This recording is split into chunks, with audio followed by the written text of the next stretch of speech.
Mas a Bom, agora humanidade- eu vou arrumar uma confusão. Mas- Até palmeirense, É. né? E São Paulino, Não, no a pôr gente do sol, de convive- repente é. vão dialogar bacana no ponto de ônibus, não vão ter que brigar, não vai quebrar pau. Mas a humanidade toda foi construída em cima de agrupamentos, de gente construindo uma coisa junto. Uhum. É por isso que tem uma guerra, que é uma coisa horrível, e logo depois tem a reconstrução, que é todo mundo tentando reconstruir. Agora a pandemia, teve o estrago, agora é todo mundo se juntando para tentar fazer uma coisa melhor. A gente tentando achar essas intersecções, isso eu acho muito legal. É. Depois do arraso, né? Mas eu queria. A primeira coisa que eu falei era sobre o Deus. Eu queria entender se para as três religiões. Caramba, a gente tá Deus- respondendo a primeira pergunta sua. hein? É o mesmo 4 horas, meu Deus. filho. Espera aqui. É, Ah. não. Tem inferno, tem céu. O Deus é o mesmo, é o mesmo conceito de Deus para os três, de ser onisciente, onipresente. Como que é o Deus para vocês? É o mesmo conceito? Eu sei que é o mesmo Deus, mas o conceito de Deus, ele muda alguma coisa? Pela visão judaica, só existe um Deus. Uhum. Ayah, Oveve e ele, foi, aí será. Ele é o Criador. Onisciente, onipotente. Exatamente. É. E ele é a luz infinita.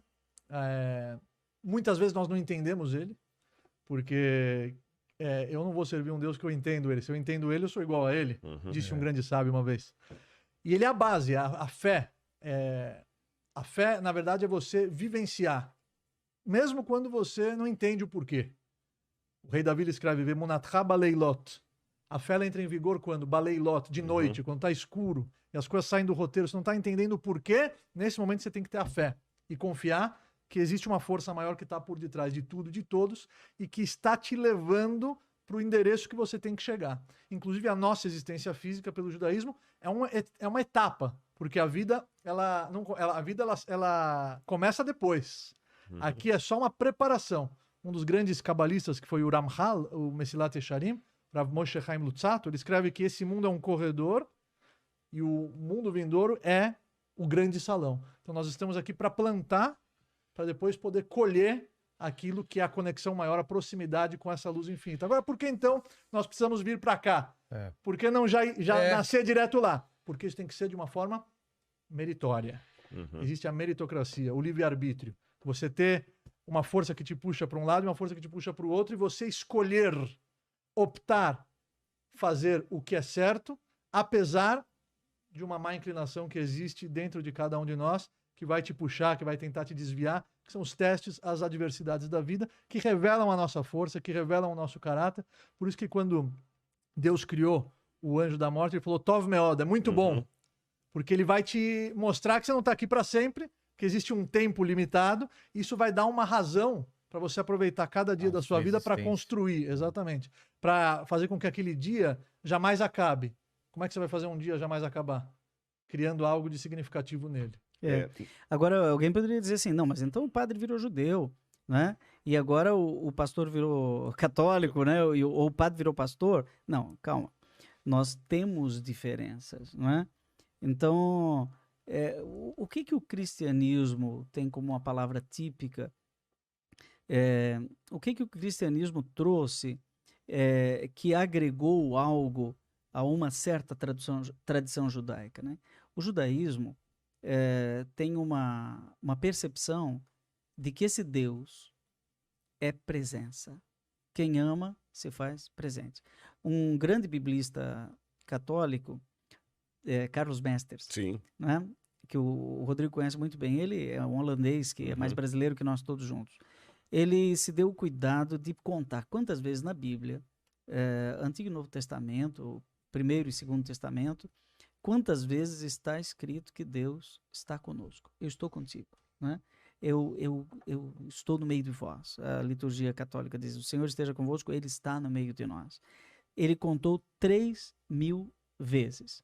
E, inclusive, a tradução do nome de Deus, que a tradição judaica respeitosamente não pronuncia, né? E que nós, na liturgia católica, não pronunciamos também, em comunhão com o respeito, nunca vai se dizer o nome de Deus,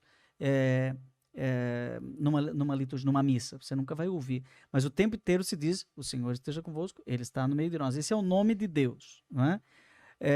Mas essa presença amorosa de Deus vai encontrando maneiras de se presencializar. Então, a Imago Dei, Deus cria o ser humano à sua imagem e semelhança. Então, olhando para o Rabino eu vejo rastros de Deus Sim. nesse meu irmão, olhando para você. Eu vejo a imagem e semelhança de Deus segundo a qual fomos criados. Mas depois, então, vamos pegar Moisés, né? Moisés diz, mas qual é a garantia que eu tenho para abrir o mar? É porque eu vou estar contigo, né? Eu vou ser a tua força. E aí, no meio do deserto, falta água, ele toca na rocha, sai água. Então, são sinais, são presentes. Quem se faz presente, dá presente. A gente faz isso até hoje no Natal, a gente dá presente. E essa presencialização de Deus vai se tornando cada vez mais radical, mais radical. E quando chega naquilo que o cristianismo chama de plenitude do tempo, quando o tempo está grávido, quando chega a hora do parto, né? Aí João diz, e o verbo se fez carne e habitou no meio de nós. Aí a tradição judaica fica, isso é uma heresia, né? Mas como assim? É tão radical, ele é transcendente, ele vem aqui, mas ele pode mandar o maná, mas ele fazer Eucaristia, ele dizer que ele está presente na Eucaristia, aí já é um pouco demais, né? Não precisa tanto, Senhor, né? Não precisa, basta Imago Dei, mas Jesus disse, eu ficarei convosco para sempre até o fim, porque o amor é tão grande que não consegue estar ausente, se faz presente. Então, esse conceito de presença é o mesmo, é o conceito de sacramento, presença, ou mistério no grego, né? Mysterium, sacramento. Mistério é grego, sacramento é latim. Mas é a mesma coisa, é presença. Então, no judaísmo, no islamismo também, mas o islamismo é mais radical do que o judaísmo, né? Porque é totalmente o outro, ele está do lado de lá. E o cristianismo é tão agregador, né, que acaba dizendo que esse Deus é tão comunhão que ele em si mesmo é comunhão, que ele é Pai, Filho e Espírito Santo. Aí o judaísmo pira, né? Peraí. O judaísmo não tem essa Não. tripartição. Não. Isso eu tô entrando agora no típico, porque quem está assistindo diz assim, mas padre não é padre? Esse padre não é teólogo? O que é de típico? Né? Então aqui é o típico cristão. Então nós temos 2000 anos de tradição cristã que tem um Santo Agostinho, que vai escrever o De Trinitate, que explica isso com genialidade. Nós temos um Santo Tomás de Aquino, que é o seu De Trinitate também. Nós temos teólogos da envergadura de São Boaventura, enfim. E temos uma tradição que tenta mostrar Deus é comunhão, o Pai é aquele que ama, o Filho é o amado e o Espírito Santo é a interface o Marcial Massaneiro. Sim. O Marcial Massaneiro uma vez disse assim, não sei por que essa dificuldade de entender a Santíssima Trindade, né? Porque Deus é uno, é um só. Ele é especialista em Deus Pai. Deus né? Pai. Não é paterologia. Seria paterologia, né? Paterologia. Então ele é especialista na figura de Deus Pai, na paternidade de Deus, no Abá, né? Então ele diz, eu não sei que dificuldade é essa, porque no início Deus disse, crescer e multiplicar, você é só multiplicar, 1 vezes 1 vezes 1 dá 1, né? Então Deus sempre é uno, né? Mas na unidade ele tem uma pluralidade interna. Então essa diversidade, a genialidade de um Santo Tomás de Aquino vai chamar de pericorese, ou seja, ele é um Deus que tem uma multiplicidade na unidade. O átomo é isso, né? A gente vai entrando na ciência e vai descobrindo que a diversidade está dentro da unidade e a unidade faz na diversidade. Nós somos aqui 3, né? Um pastor, um padre e um rabino. E estamos encontrando campos de confluência. Eu estou colocando agora elementos de fé codificada do cristianismo que, se nós continuarmos a conversar, vai chegar um momento que o rabino diz, olha, desliga a internet, acaba o podcast, vamos sentar ali, agora vamos colocar os pingos nos is. Isso é outro programa. É um outro programa. Não é isso, Rodrigo? Temos aqui pontinhos que temos que discutir tecnicamente, mas é melhor que não tenha ninguém assistindo, não é? Tem isso. Então, existem questões de conflito, de divergência de visão. Deus é um só. E quando ele nos olha, ele nos vê na realidade. Mas e quando a gente olha para ele? Não é? Quando a gente olha para ele, a gente vê com a cor dos nossos olhos. Não é? Então, o cristianismo tem uma visão. O judaísmo tem uma visão. E interessante, dentro do judaísmo tem várias visões. Não é? Tem costumes diferentes. A raiz é a mesma, a Torá é uma. Existem costumes porque os judeus se espalharam pelos 4 cantos do mundo, nos exílios, e cada comunidade acabou adotando alguns costumes, e esses costumes são sagrados. Dentro do judaísmo, o costume por exemplo, a kippah não é um preceito, por exemplo.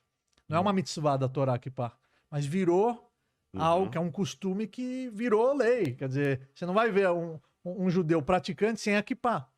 Porque ao longo da história, pelo exílio, surgiram costumes, surgiram algumas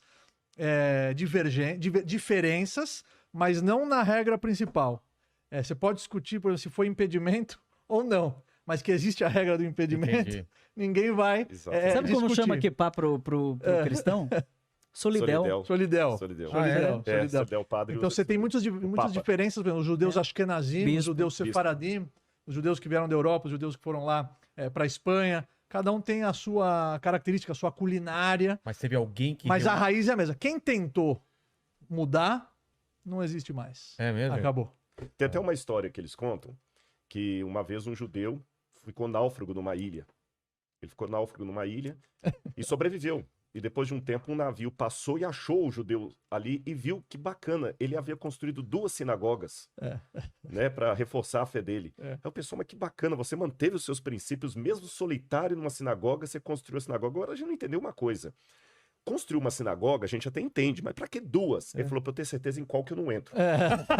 Então, quer dizer, agora, eu quero só falar uma coisinha aqui acrescentando, que o padre falou muito bem da Trindade. Então a gente até fala assim, Deus é 1, 2, 3, quanto mais melhor, né? E você vê que o padre tem uma alegria especial, né? Mas ele não tem sogra. Não tem... É verdade. Agora ele esculhambou. Eu senti ele animado. É verdade, viu? É uma alegria. Agora caiu a ficha. É que meu pai, de saudosa memória, faleceu com 51, eu já tenho 57. Quando eu voltava do seminário, eu entrei no seminário com 11 anos. Eu ficava ouvindo os tios conversando e toda vez era o mesmo assunto. Por que padre não casa? Não é? Era esse assunto aí. E aí meu pai quietinho ouvindo, né? E todos eles brigavam com a mulher, não sei o quê, e queriam que o padre casasse. Aí uma hora meu pai quieto, né? Aquele homem tímido, tava no canto dele e um tio perguntou, e Samuel? Samuel é o nome do meu pai.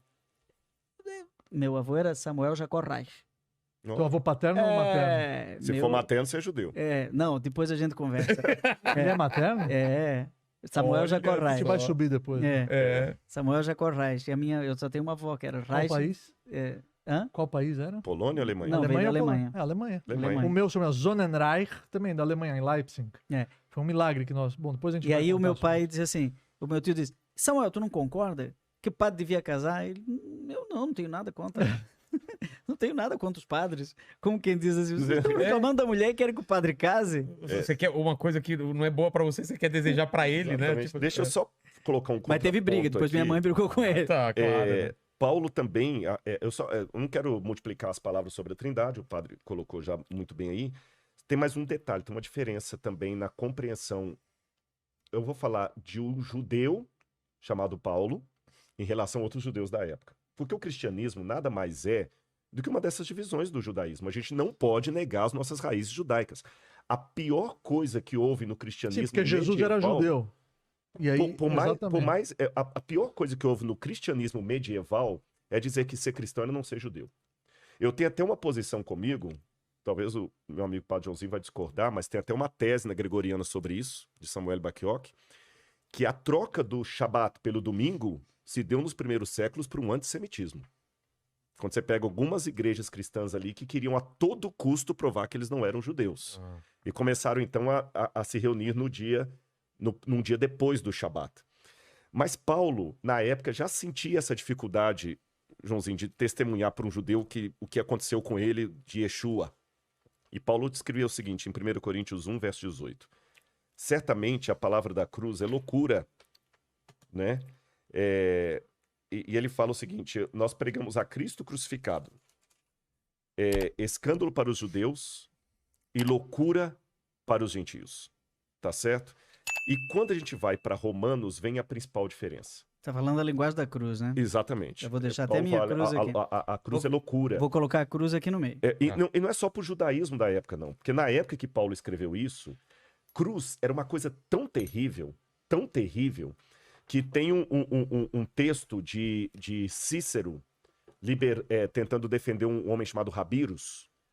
E Cícero falou que a palavra crux não deveria ser pronunciada diante dos ouvidos de um romano, porque crux era um xingamento em latim. Então falar que o Messias morreu crucificado é uma coisa tão Na época, era uma mentalidade tão ridícula como se eu falasse que um homem santo de Deus morreu de overdose. Caramba. Ninguém pesado, aceitava isso, era É. muito, muito duro. E maldito é aquele que morre no madeiro, tá lá na Torá. E Paulo dizia o seguinte, Romanos 5, verso 12. Porque assim como por um só homem entrou o pecado no mundo, e pelo pecado veio a morte, assim também a morte passou a todos os homens, porque todos pecaram. E Paulo continua dizendo em Romanos, porque todos pecaram e destituídos estão da glória de Deus. Então a diferença aqui é o seguinte, na visão de Paulo, a salvação não é meritória.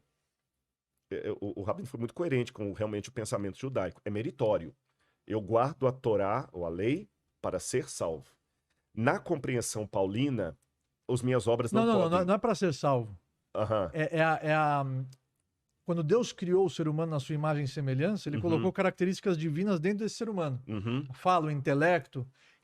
Então nós somos uma partícula divina. Quando ele sopra a alma, vai pach be'apach nishmat aham. chaim, nós Que ele se somos o torna quê? alma vivente. Quem sopra, sopra de dentro para fora, né? Manda na fach, medilei na fach, fala o Zohar HaKadosh, a obra máxima da Kabbalah. Então a vida é uma partícula divina. Então Deus está dentro de cada um de nós. Uhum. Então para que essas duas, a criatura se conecte com o Criador, ela precisa se parecer com ele. Então, assim como ele é por si próprio, nós também vamos adquirir esse mérito por nós mesmos, através dos preceitos. Isso, exatamente. Através dos preceitos. Esse é o ponto. Que vai gerar a conexão. Na visão de Paulo, esse mérito não pode ser adquirido por mim mesmo. Essa é a diferença. Ah, tá. Né? O mérito, ele é da morte de Cristo na cruz do Calvário, morte intercessória em nosso lugar. Que Pelo judaísmo, aceita. não. Pelo judaísmo é cada um por vai si. plantar. Essa é a diferença. Inclusive tem uma frase, o seu quinhão já está lá, você precisa só plantar para colher os seus frutos, para colher os frutos do futuro. É só essa diferença sutil que eu queria colocar, a diferença. As obras não são o meio, né? Eu usei a palavra salvação aqui, que é uma palavra mais cristã até, né? As obras não são o meio nem a causa da minha salvação, mas o resultado dela. Tá. E essa leitura de Paulo, ela vai muito em Santo Agostinho. Santo Agostinho, ele teve uma vida pregressa, devassa, você sabe disso, não estou desrespeitando Santo Agostinho aqui, quem lê Confissões. E ele falou assim, parece que tem um poder ruim em mim que me aponta para coisa errada, porque quando eu era criança, tá nos Confissões, eu queria roubar as peras da casa do vizinho para comer. Por quê? Era fome? Não, tinha comida na minha casa. Era vontade de comer pera? Não tinha pera na minha casa. Era o velho homem que agia em mim, tá certo? Então essa é a diferença. Agora, eu vou fazer uma pergunta, se vocês me permitem os três aqui, que se eu tivesse em casa, Padre Rabino, eu faria. Tá. Ó, o pessoal tá falando aqui no comentário, tô fazendo o papel dele agora. Ó. Como é que é? Só eu que não tô com o celular aqui. Finalmente, um podcast muito legal. Bacana. Tá Finalmente, quer dizer que eu tô... Até agora não valeu nada. Agora tá legal. Alguém deve estar perguntando assim, vem cá. Aqui, mas esse padre fala, hein? Vem cá, e se quando chegar o dia do encontro do acerto de contas, não podem os três estarem certos? Não é E isso? aí? E aí? Essa é grande. E aí? Esse era um dos temas que eu tinha anotado. O julgamento. Exatamente. O dia do Como é que vai julgamento. ser? Eu entendo, eu gostaria que os colegas também dessem a resposta deles. Eu já sei a entendo resposta assim. toda. A minha resposta, sim. Eu estou sendo fiel ao entendimento que eu tenho das escrituras. O fato de eu discordar dele não pode ser uma questão de não gostar do óculos dele, não querer casar. Não. Por isso que eu falei, você tem que ter a sua convicção. Então, na minha lógica, eu entendo desse jeito. Se eu chegar lá e Deus falar comigo, Rodrigo, você estava errado. Não era essa. Não era essa. Mas sabe, aí vem uma coisa que... Vou pegar o suprassumo que os dois falaram. Relacionamento e Ahav. Ahavá. Amor. Eu amo tanto esse Deus. E perdoe-me falar assim, não de maneira poética, mas é que é de coração mesmo. Eu agradeço muito a vocês por terem nos dado Yeshua. Porque você pode ter discordâncias de mim, mas essa crença que esse grande rabino me trouxe, desculpa, eu não estou aqui fazendo propaganda da minha religião, estou falando da minha vida, não é da minha teologia. Me mudou tanto. Você estava falando ali que emociona. Por exemplo, o Shabat para mim. O que é o sábado para mim? Eu não guardo o sábado, Joãozinho, para me sentir melhor do que você. Não. Nem para fazer média com ele. Não. Muitos judeus se surpreendem até como é que tem um cristão que guarda o Shabat, que uma linha acha que o Shabat é só para os judeus. Sabe o que eu tenho? Eu sou casado. E eu ainda não fiz um ano de casado, mas quando eu fizer, no dia do aniversário do casamento, vai ter que ser um dia diferente. Eu vou ter que levar a esposa para comer fora. Nós vamos comemorar. Nós vamos nos alegrar. É pecado jogar bola? Não, não é. É pecado marcar uma pizza só nós dois para relembrar os velhos tempos? Não, não é. É pecado se você me convidar um dia para um talk show lá no seu programa? Não é. Mas desculpe, no dia do aniversário de casamento, não é apropriado. Não é apropriado, porque aquele dia é o dia que eu estou comemorando com ela. Mas o dia do aniversário do casamento só tem sentido... Ela gostou. Ela gostou.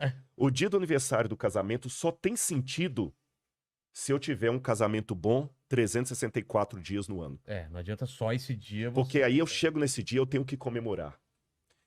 Eu amo esse Deus tanto no domingo, na segunda, na terça, na quarta, na quinta, na sexta, que a única diferença é que o meu Shabat é semanal, não é anual.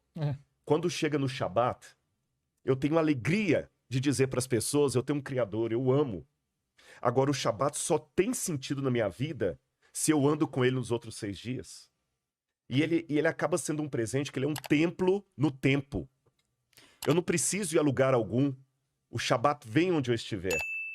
Então, eu não sei se eu estou fazendo só um adendo na questão das obras meritórias. Eu tenho que fazer os mandamentos por amor, por relacionamento.